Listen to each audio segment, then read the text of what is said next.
Je vous souhaite donc à toutes et à tous la bienvenue à Lomé, un lieu d'ancrage, de mémoire et de projection. Un lieu où l'Afrique parle pour elle-même et décide d'elle-même pleinement.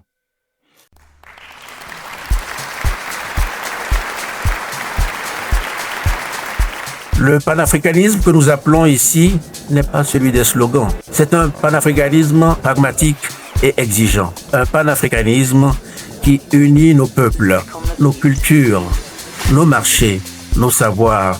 Bonjour et bienvenue sur Togo Inside. Nous sommes au cœur d'un événement historique, le 9e congrès panafricain, ici à Lomé, capitale du panafricanisme engagé. Un moment fort pour l'Afrique, pour ses ambitions et sa jeunesse. Si vous appréciez ce genre de contenu et que vous voulez découvrir l'Afrique et le Togo de l'intérieur, n'oubliez pas de vous abonner à Togo Inside, à partager et à liker pour nous soutenir.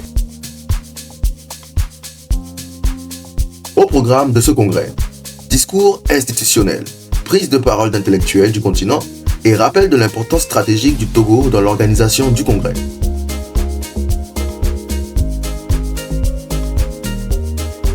En cette occasion solennelle d'ouverture du 9e congrès panafricain, permettez-moi, Excellence, Monsieur le Président du Conseil, de saluer votre décision et acceptation que notre pays soit en cette fin d'année 2025 l'épicentre du renouveau de l'idéalisme panafricain.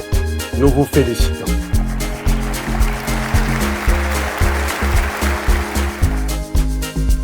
Je souhaite exprimer notre grande joie et satisfaction alors que nous sommes ici en compagnie de l'Afrique et de sa diaspora à l'occasion de ce merveilleux congrès. Je remercie le Togo qui nous accueille ici sur ces terres pour pouvoir nous saisir ensemble des différents sujets qui affectent l'Afrique et sa diaspora. L'histoire du panafricanisme s'inscrit par séquence. La séquence togolaise du panafricanisme à travers le 9e congrès restera dans l'histoire comme ayant été l'une des contributions significatives. Merci d'accueillir le président du Conseil du Togo, son Excellence Monsieur Faure Essogina Gnassingbé. Merci.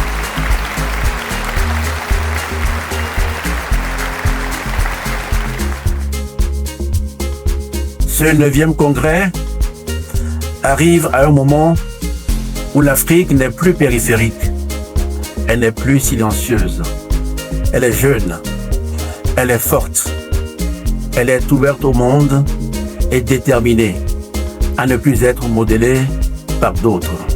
Ce 9e congrès n'est donc pas une commémoration, c'est une réaffirmation, c'est une reconquête, c'est un tournant. Car jamais, jamais depuis les indépendances, notre destin collectif n'a été autant entre nos mains. Jamais notre voix n'a été autant attendue. Jamais nos choix n'ont eu autant de résonance dans le monde.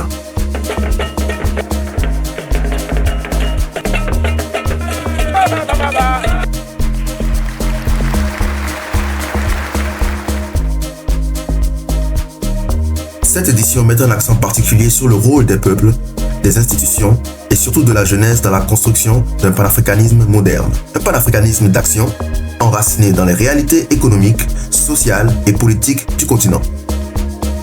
Pour vous, qu'est-ce que représente ce 9e congrès panafricain organisé à Lomé? Ce 9e congrès, il a été organisé suite à l'appel du gouvernement du Togo. Il fait suite à une tradition historique qui est le panafricanisme, qui est un mouvement qui est d'abord né à Saint-Domingue, en Haïti, ancienne colonie française, et qui a donné lieu ensuite à beaucoup de participation de la part de la diaspora et du continent. Ce congrès, il permet de rétablir une certaine conflictualité historique puisque le mouvement panafricain a toujours été l'accumulation de tendances qui visaient à la libération. Donc au sein de ce mouvement, il y a toujours eu énormément de tendances politiques libérales, communistes, nationalistes, etc. Aujourd'hui, reconvoquer ce congrès, c'est aussi repermettre aux gens de débattre des questions de fond, en fait, des questions théoriques de la direction que doit prendre le continent africain et sa diaspora pour les prochaines années. C'est aussi l'occasion, comme vous l'avez vu, pour la jeunesse de revendiquer et de se représenter. Pourquoi était-ce important pour vous particulièrement de prendre part à ce congrès? Alors, je dirais pas pour moi personnellement, puisqu'il m'a été demandé de représenter la jeunette panafricaine suite à un concours en fait d'écriture que j'ai gagné. Mais je parle au nom d'une certaine aussi subjectivité, parce que je ne suis qu'un interprète de ce que je pense pouvoir percevoir dans le dernier événement qui a traversé le continent. Pour moi, on a eu affaire à des choses intéressantes puisque il y a eu beaucoup de manifestations, de protestations de la part de la jeunesse dans différents pays, au Maroc, en Guinée, au Madagascar par exemple actuellement. Et donc, cette jeunesse, elle a aussi montré que il y avait des failles dans le système politique. Il y a des failles. À chaque fois que des gens sont dans les rues, c'est parce qu'il y a des manquements politiques. Et donc, le congrès qui a eu lieu aujourd'hui à Lomé, c'était l'occasion de remettre en débat ces failles. Et moi, je pense que il faut débattre en fait des choses et de pourquoi en fait des indépendances. On a pas réussi à faire reculer d'un traître pas l'impérialisme qui a aujourd'hui changé de visage puisque on a tout un appareil d'État, toute une classe néocoloniale qui gouverne et qui ne sait pas gouverner. En tant que jeu, quel avenir voyez-vous pour le panafricanisme? Pour moi, le panafricanisme il doit opérer une direction absolument vital, un changement de direction absolument vital dans ce qui va se donner comme perspective, parce que jusqu'à là, en fait, le mouvement n'a fait que imiter la modalité politique européenne, donc manière même de percevoir le rapport qu'on a en politique au monde, à l'économie, à la question alimentaire. Et donc, longtemps qu'on n'aura pas retrouvé, non pas une authenticité qui réaffirmerait la tradition par réaction, mais plutôt une authenticité qui cherchera à trouver l'espèce de singularité qu'il y a eu dans les systèmes et dans le rapport, dans le manière de s'adapter à la vie et dans les différentes communautés de vie qu'il y avait avant. Donc, il veut retrouver cette authenticité historique et ensuite remettre la question de la décision politique, non pas aux mains d'une poignée d'hommes, mais aux mains de la majorité. Pour finir, vous pouvez vous représenter la jeunesse africaine. Quelle est la place de cette jeunesse-là dans cette idéologie, ce mouvement panafricaniste? Moi, je sais que cette jeunesse, elle est angoissée. Je sais qu'elle est habitée existentiellement par une force de désespoir. Mais c'est aussi cette force qui l'a poussé à être beaucoup plus lucide sur l'analyse des derniers événements politiques, l'analyse de la reconfiguration historique de l'impérialisme sur le territoire. Et donc, je pense que cette jeunesse, elle est davantage armée pour combattre et dénicher, comme disait Thomas Sankara, l'impérialisme, là où ça se trouve partout, dans les institutions, dans les administrations, dans les prisons, etc., dans les écoles aussi. Donc, je pense que cette jeunesse, elle est beaucoup plus armée, mais qu'il va falloir matérialiser, en fait, cette préparation, cette nouvelle préparation de l'adversaire historique qu'on a en face de nous. Et donc, je pense qu'il va falloir aussi quelque chose, un peu, il faut connaître. Donc, j'invite tous les gens qui se sont touchés, qui sont atteints, concernés dans leur propre chair par la question politique, à s'organiser, prendre part à tous les événements possibles et à continuer à discuter de la question politique et à ne pas laisser une politique de gens vous dire qu'ils ont raison. Parce que la vérité appartient à la majorité. Merci beaucoup, monsieur. Merci à vous. Merci de journée. Merci à vous.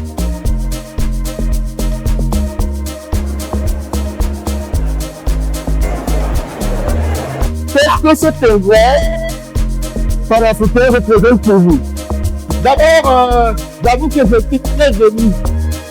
Je viens de la Côte d'Ivoire, je viens de l'Afrique francophone. Pendant longtemps, on nous a poussé à nous éloigner du panafricanisme. Je suis fier que ce soit en terre sévère, terre francophone, certes, mais qui est en train de se réinventer, que je suis revenu me remarier avec le panafricanisme. C'est d'abord une satisfaction morale et ensuite, j'étais fier de voir que le Togo, un petit pays, a pu organiser une telle manifestation et accueillir le monde entier ici. Je suis vraiment satisfait. Je suis satisfait aussi des travaux. On n'est pas venu seulement pour faire les chants et la viande. Il y a eu des interventions, mais je reste encore abasourdi. Des jeunes, des femmes, des hommes politiques, des hommes de la société civile. C'est vraiment un honneur pour moi. Et je suis fier d'être africain. Le Togo me l'a rendu. Le Togo m'a rendu fier d'être africain. Peut-être que c'est important pour vous d'être présent aujourd'hui. Oh, c'est important parce que, mais qui d'autre qui doit venir? Quand j'ai regardé, j'espérais avoir encore plus d'Africains venir des autres pays. C'est nous qui sommes d'abord les premiers concernés. Hein? Si nous ne sommes pas là, qui viendra ici? C'est pas les autres nations. Et donc, il est important pour les Africains, non seulement d'être présents à l'aimer, mais d'être présents dans l'esprit panafricain. Continuer à diviser, nommer en esprit ce esprit panafricaniste. Continuer à voir en Afrique que c'est pour ça que c'était important de venir ici. Personne ne peut nous raconter notre histoire si nous-mêmes nous ne venons pas la voir. Je suis venu, j'ai vu, j'ai été convaincu et je vais le dire au monde entier. Quel avenir voyez-vous pour le panafricanisme? Mais regardez, écoutez, c'est un avenir tentant, un avenir heureux. Ce n'est pas seulement une manifestation pour dire on est noir, on est africain, mais on a vu que les gens voulaient vraiment que nous avancions dans cette unité. Et je pense que cette énergie-là est assez suffisante pour amener les choses. Maintenant, chacun doit faire son travail. Maintenant, les gouvernements doivent être sincères. Parce que c'est vrai, on peut avoir à recevoir le monde, mais il faut être sincère parce que le panafricanisme aussi, c'est donner l'occasion aux jeunes Africains d'être fiers de leur pays. Donc, leur offrir l'éducation qu'il faut, leur offrir le ville propre, le ville intégré, leur offrir l'accès aux médias, leur offrir l'accès à la démocratie. La démocratie, pas seulement comme l'Occident nous le veut, mais pour moi, tant que notre gouvernement et nos gouvernements travaillent pour le peuple, avec le peuple et avec tous les peuples, c'est ça l'essentiel. Donc moi, je suis convaincu que quelque chose passe. Regardez vous-même la ferveur. Quand on a montré les âges des anciens panafricanistes, comment le peuple s'est levé pour accueillir, pour saluer cette époque. Je suis optimiste. Quelle est, vous, la jeunesse, pour vous, de cette idéologie, de ce mouvement panafricain? Mais si on ne prépare pas la jeunesse aujourd'hui, il n'y aura plus de panafricanisme. La génération des panafricanistes, ceux qui ont lancé le mouvement, elle est partie. Ceux qui font le pont entre les ancêtres et la jeunesse sont encore là, mais ils vont partir un jour. Même nous. Mais c'est pour ça que la jeunesse doit être maintenant motivée.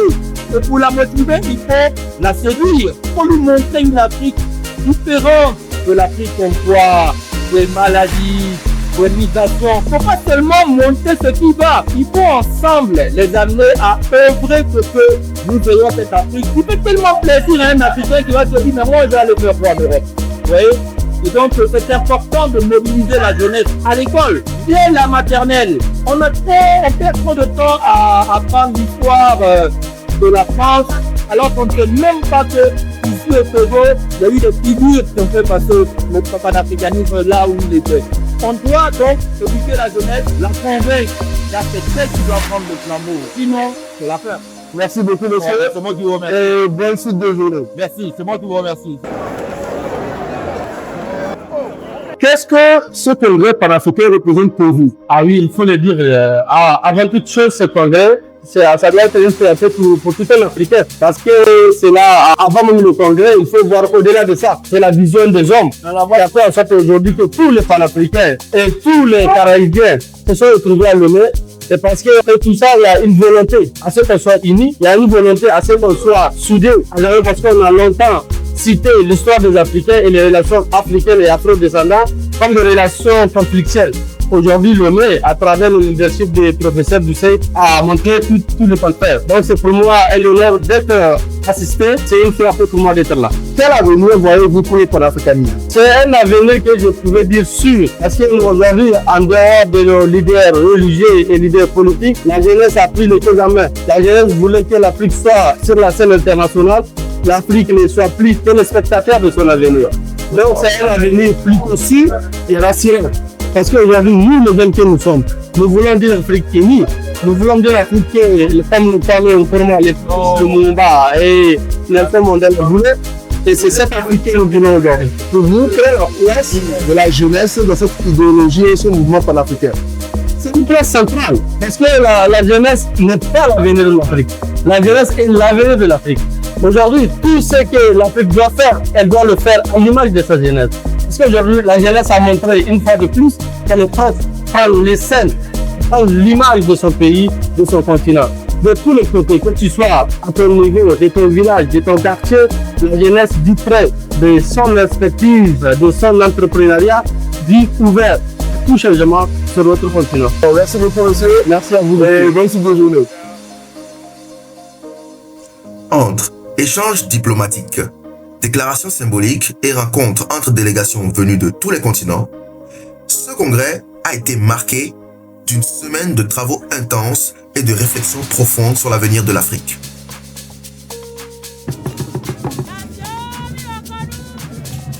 Ce 9e congrès panafricain de Lomé s'annonce comme un tournant de la dynamique panafricaine. Le Togo réaffirme encore une fois sa place comme terre de dialogue, d'unité et d'ambition pour l'avenir du continent. Mais comment finir ce discours sans vous dire et vous redire, vous qui mettez les pieds pour la première fois au Togo, que le Togo va bien et le Togo va très bien, voire mieux. Nous sommes arrivés à la fin de l'émission. N'oubliez surtout pas de vous abonner, de partager, de liker et surtout d'activer la cloche de notification pour ne rien manquer de nos contenus. Mesdames, Messieurs les congressistes, en vous rappelant de Lomé, souvenez-vous surtout de cette exhortation du président du Conseil. Je le cite. Une Afrique qui maîtrise son récit, maîtrise son avenir. C'est une Afrique qui inspire, qui attire, qui investit et qui influence. Sur cette note et au nom de son Excellence, M. Faure Esazimna Gnassingbé, président du Conseil, je déclare officiellement clos les travaux du 9e Congrès panafricain de Lomé et je vous remercie.